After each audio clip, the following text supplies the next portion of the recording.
gas en nuestros campos, teníamos bastante condensado, y con lo cual podíamos tener gasolina, porque al ser un hidrocarburo liviano, como dice ahí, se puede usar hasta como gasolina. Pero lógicamente ahora que lamentablemente nuestras condiciones han cambiado, ya no tenemos muy poco gas, estamos produciendo poco gas y lógicamente tenemos poco condensado, con lo cual ya la cantidad que se produce de condensado ya no abastece el mercado interno para poder hacer la gasolina que el país necesita, y es por eso que importamos gasolina, ¿no? Entonces, como dice ahí, sin embargo, existen otros colores que pueden ser rojo, marrón, verdes, amarillos, con tonos azules y hasta llegar a negros. O sea, como ven, el color, uno está en función del peso. Los más pesados son negros, son oscuros. Más livianos son amarillos. Y los condensados, esos de los cuales estoy hablando, más o menos pueden ser blanquecinos, pueden ser lechosos. ¿Alguna duda, algún comentario de lo que he hablado? Creo que hay alguien que quiere entrar. Voy a darle a este, por favor. Un segundo. No hay nadie. Había alguien que estaba hablando. Ah, ahí está. Alguien estaba queriendo entrar.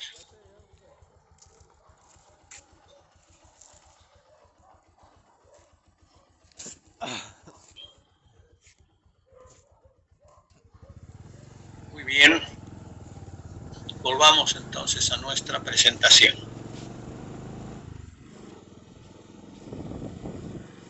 ¿Comentario que he hecho? Hola. ¿Siguen ahí o ya no están? Sí. Todo claro, ingeniero. Muy bien. El olor de los crudos es un olor aromático, como es el de la gasolina, el queroseno u otros derivados. Si el crudo, que eso les expliqué en la clase anterior, si el crudo contiene azufre, el petróleo contiene azufre, tiene un olor fuerte y hasta repugnante, como huevo podrido, o el olor que dicen que tiene el diablo, ¿no? Pero el otro, el olor de la gasolina normal, es un olor aromático, es un olor agradable. En cambio, cuando tiene azufre, tiene un olor a huevo podrido. Les expliqué y todo, de una laguna que está cerca a Tatarenda, yendo de acá a Camiri, que uno de lejos siente ese olor a huevo podrido. ¿Y es por qué? Porque en esa laguna existen unas emanaciones de petróleo que tienen una importante proporción de azufre. El sabor de un crudo es una propiedad que se torna importante cuando el contenido de sal es bastante alto. No nos olvidemos de que en el espacio oral hay agua, y esa agua normalmente es salada. Entonces puede ser que el sabor del petróleo tenga algo de salado. ¿De acuerdo? Es debido, pero el motivo es ese. ¿Por qué? Porque está en contacto con agua en el reservorio que es salada. El agua de mar y todo son aguas saladas, ¿no? El índice de refracción. Veamos primero esta gráfica de acá. Yo tengo dos medios, ¿de acuerdo? Por ejemplo, puede ser el aire y puede ser el agua. Esto seguramente ustedes han visto en física. Entonces yo tengo un rayo de sol, un rayo de luz incidente, ¿de acuerdo? Y ese rayo de luz, al cambiar de medio, de tener un medio de una densidad más baja y que se pone en contacto con una densidad más alta, ese rayo de luz se refracta. Y lógicamente el ángulo, este rayo de luz llega a este medio con un ángulo que es el ángulo de incidencia, el rayo incidente. Y cuando se refracta, fíjense la figura donde estoy llevando el mouse, este ángulo θ2 es menor, es ángulo de refracción. Eso es lo que sucede. Seguramente esto ustedes lo han visto en física, de la seguridad, lo han visto, hasta en el colegio se ve esto, ¿no? Un rayo de luz, por ejemplo, que está en el aire, que choca contra otro medio, que puede ser el agua, tranquilamente, se refracta. Llega con un ángulo de incidencia y se refracta con un ángulo menor, que es el ángulo de refracción. ¿De acuerdo? Este primer medio, el que está en blanco, tiene una densidad, peso, y este otro tiene otro peso. Entonces se denomina índice de refracción al cociente de la velocidad de la luz en el vacío, digamos en el aire, y la velocidad de la luz en el medio que se calcula, cuyo índice se calcula. Se simboliza con la letra N y se trata de un valor adimensional, donde N es igual a C y sobre B, la densidad de este medio sobre la velocidad. ¿De acuerdo? Perdón, C, que es la velocidad de la luz en el vacío, este medio, y B es la velocidad de la luz en el otro. Entonces, el índice de refracción de un medio es una medida para saber cuánto se reduce la velocidad de la luz o de otras ondas, tales como las ondas acústicas dentro del medio. ¿Cuánto se reduce esta velocidad al cambiar de un medio a otro medio? ¿Está claro?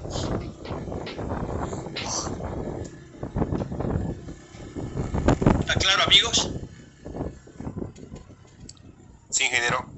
Y los hidrocarburos acusan valores que van más o menos entre estos, 1,39 a 1,49, que es su índice de refracción. ¿De acuerdo? El coeficiente de expansión. Ustedes saben que cualquier material, cuando se es sometido a calor, se expande. ¿De acuerdo? Hasta el acero y cosas, hay otro más que quiere entrar, lo voy a hacer entrar.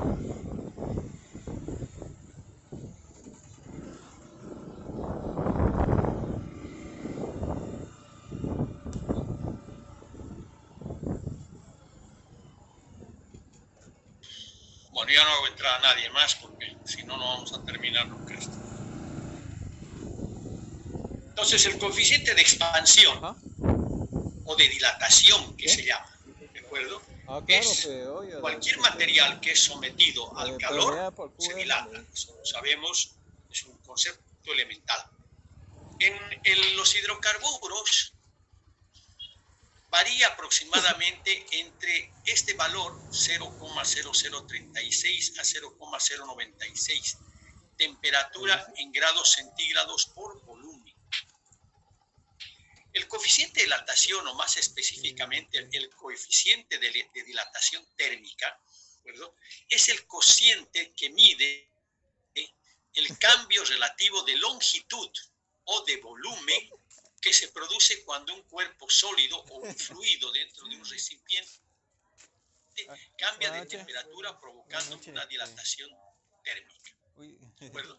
Entonces, es este valor, temperatura en grados centígrados por volumen. Punto de ebullición.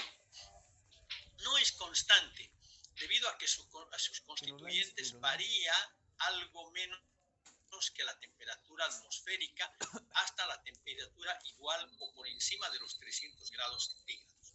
Punto de ebullición es aquella temperatura en la cual la presión de vapor del líquido, este es un concepto muy importante para ustedes, tiene un punto de ebullición, es un concepto muy importante dentro del tema de la dilatación, dentro de la ebullición de líquidos, dentro de la carrera que están haciendo ustedes.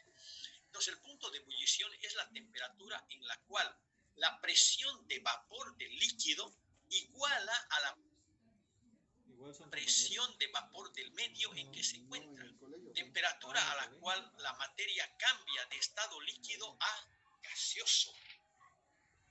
A ver, un ejemplo sencillo. ustedes hacen hervir una caldera con agua, ¿de acuerdo? Líquido. Entonces, hay un momento en que el líquido ese empieza a formar un gas, ¿de acuerdo? Y entra a ser, estar en estado gaseoso, entra en ebullición, ¿no? ¿De acuerdo? Eso mismo sucede con el petróleo, ¿de acuerdo? Entonces, el punto de ebullición es aquella temperatura en la cual la presión de vapor del líquido, la presión que ejerce el vapor del líquido, iguala a la presión del vapor del medio en que se encuentra. ¿En qué medio se encuentra? En la atmósfera, ¿de acuerdo? Entonces, temperatura a la cual la materia cambia de estado líquido a estado gaseoso. Y el punto de congelamiento varía desde 15,5 grados centígrados hasta una temperatura de menos 45 grados centígrados. El punto de congelación de un líquido es la temperatura a la que dicho líquido se solidifica debido a una reducción de la energía. El punto de congelación varía dependiendo de la densidad del líquido. Entonces sabemos que el agua, por ejemplo, su punto de congelamiento a nivel del mar es 0 grados centígrados. ¿De acuerdo? En cambio, en el caso del petróleo, es mucho más variable. Varía desde 15,5 grados centígrados hasta una temperatura de menos 45 grados centígrados. Como ven, es un rango muchísimo más grande. El punto de deflagración. Punto de deflagración varía desde menos 12 grados centígrados hasta 110 grados centígrados. La deflagración es la combustión súbita con llama a baja velocidad de propagación sin explosión. Se suele asociar erróneamente con las explosiones, usándose a menudo como sinónimo. Pero miren lo que dice acá. Una deflagración es una combustión súbita. O sea, ustedes prenden fuego a una de petróleo, no explota, sino que empieza a encenderse a baja velocidad. Entonces, la deflagración es una combustión súbita con llama a baja velocidad de propagación, sin explosión. O sea, esa es la diferencia entre una explosión y una deflagración. A veces es confundida como sinónimo. Las reacciones que provocan la deflagración son idénticas a las de una combustión. Es un proceso de oxidación muy rápido y acelerado con producción de llama, cuando se desarrollan a una velocidad todavía mayor y comprendida entre 1 metro segundo y la velocidad del sonido. En una deflagración, el frente de llama avanza por fenómenos de difusión térmica. ¿Qué significa eso? Que el medio se va calentando y va avanzando. Por el contrario, en una detonación, la combustión está asociada a una onda de choque que avanza a velocidad superior a la del sonido. ¿De acuerdo? Punto de quema. Varía desde menos de 2 grados centígrados hasta 155 grados centígrados. Se denomina punto de ignición o punto de inflamación de una materia combustible al conjunto de condiciones físicas, presión, temperatura, necesarias para que la sustancia empiece a arder y se mantenga la llama sin necesidad de añadir un calor exterior.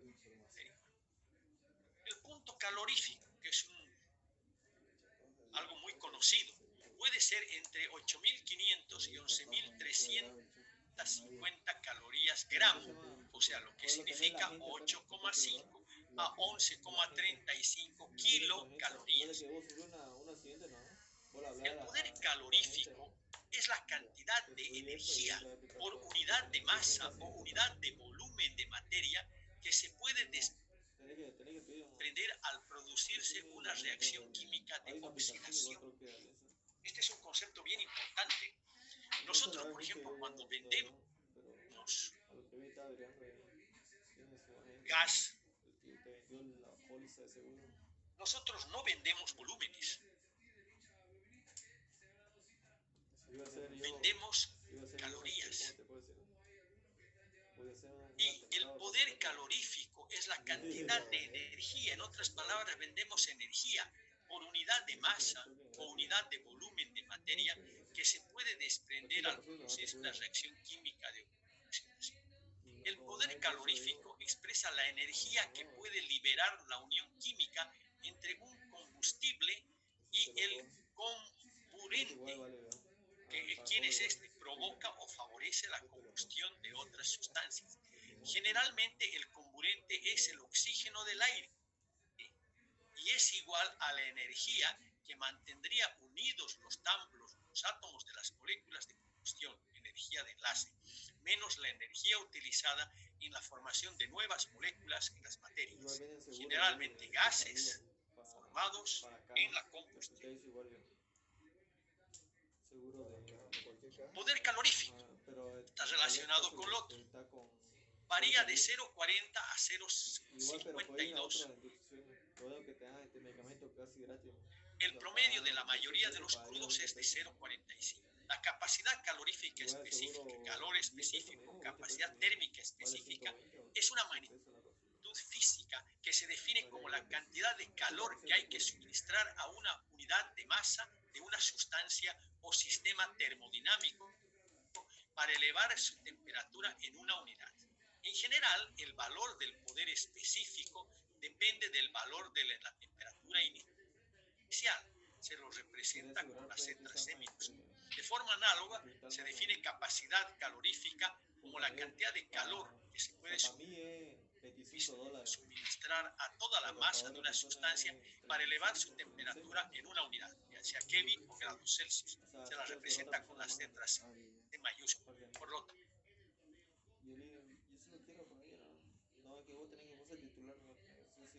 entre la capacidad calorífica y la masa. Esto es C es igual a C sobre M, donde M es la masa de la sustancia. Calor latente de vaporización. La mayoría de los hidrocarburos acusan entre 70 a 90 kilocalorías kilogramo, por lo que es lo mismo 130 a 160 PTUs libra. El calor latente de vaporización es la cantidad de energía, calor que se necesita para evaporar un líquido. Y la viscosidad, una definición muy sencilla. La viscosidad de los crudos en un yacimiento puede ser muy variable, entre 0,2 hasta más de 1000 centímetros. La viscosidad de un fluido es una medida de la resistencia a las deformaciones graduales producidas por tensiones cortantes o tensiones de detracción. Una unidad térmica es una unidad térmica británica, famosos PTUs, se escribe así o así, es una unidad tradicional de calor. Se define como la cantidad de calor necesaria para elevar la temperatura de una libra de agua 1 grado Fahrenheit. Ejemplo, el precio del gas natural se cotiza en dólares por billón de BTUs. Y caloría es la cantidad de calor necesaria para elevar la temperatura de 1 gramo de agua a 1 gramo. Todo eso te está pidiendo. Bueno, otro concepto importante, fundamental, es el tema de la densidad, o sea, el peso de los fluidos. Los crudos pueden pesar menos que el agua. Normalmente pesan menos que el agua. Por eso es que en un reservorio, por ejemplo, está el agua por debajo y los hidrocarburos por encima. Entonces, los crudos pueden pesar menos que el agua, livianos o medianos, o tanto más que el agua en algunos casos cuando son pesados o extra pesados. Los extra pesados pueden tener menos el peso de los hidrocarburos se mide en grados API, American Petroleum Institute. Es una medida del peso de los hidrocarburos. Los extrapesados o menos pueden llegar a pesar 16 grados API. Los pesados o menos pueden llegar a 21, 22 grados API. Los medianos pueden pesar de 22 casi a 30 y los livianos de 30 o más. La densidad es una magnitud referida a la cantidad de masa en un determinado volumen de una una sustancia. La densidad de masa es volumen, es una cantidad de masa en un determinado volumen. Usualmente se simboliza con la letra y el garrón. La densidad media es la razón de la masa de un cuerpo a el volumen que... Muy bien. Muy bien, amigos, esto es lo que tenía para terminar este tema que dejé pendiente el día viernes. Y bueno, ya el próximo viernes vamos a comenzar con otros temas que son temas relacionados con el sistema petrolero. No sé si tienen alguna pregunta, tienen alguna consulta, un comentario sobre esto.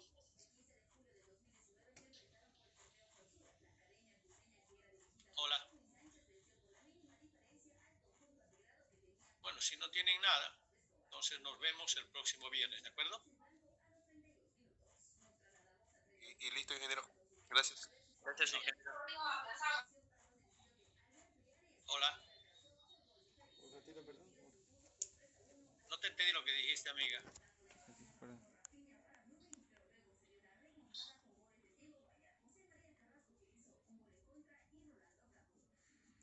Perdón, puta.